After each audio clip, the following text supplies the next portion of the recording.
ബിയ്യങ്കായൽ വള്ളംകളി പരിശീലനത്തിന് ആരവമുയർന്നു. തുഴച്ചിൽ വിദഗ്ധരുടെ നേതൃത്വത്തിൽ ഒട്ടേറെ യുവാക്കളാണ് ഇവിടെ പരിശീലനം നടത്തുന്നത്.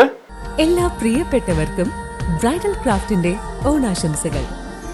Bridal craft the wedding mall, Pan Bazaar, Tirur. രാവിലെ 6 മണി മുതൽ 8 മണി വരെയും വൈകിട്ട് 5 മണി സമയത്തുമാണ് പരിശീലനം നടക്കുന്നത്. ടൂറിസം വാരാഘോഷത്തിന്റെ ഭാഗമായി മലബാറിൽ നടക്കുന്ന ഒരേയൊരു വള്ളംകളിയാണിത്. പരിശീലന കാലയളവിൽ 2 ലക്ഷത്തിലേറെ രൂപ ഓരോ ക്ലബ്ബുകൾക്കും അഭിമുഖീകരിക്കേണ്ടി വരുന്നുണ്ട്. ഇതിന് സമ്മാനത്തുകയായി ലഭിക്കുന്നത് 25,000 രൂപ മാത്രമാണ്. 2ാം സ്ഥാനക്കാർക്ക് 20,000 രൂപയും 3ാം സ്ഥാനക്കാർക്ക് 15,000 രൂപയും ലഭിക്കും.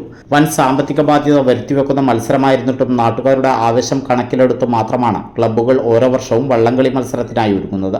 മേജർ വള്ളങ്ങളുടെ പരിശീലനത്തിന് 1 ലക്ഷത്തിലേറെ ചെലവ് വരും.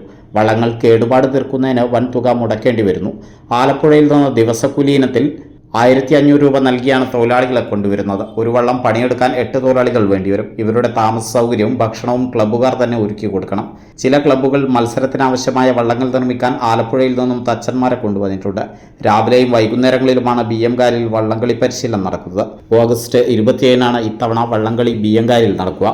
പങ്കെടുക്കുന്ന വള്ളങ്ങളുടെ രജിസ്ട്രേഷൻ 15-ന് പൂർത്തിയാകും. അതേസമയം കടവനാട് വള്ളംകളിക്കുള്ള ഒരുക്കങ്ങളും പുരോഗമിക്കുകയാണ്.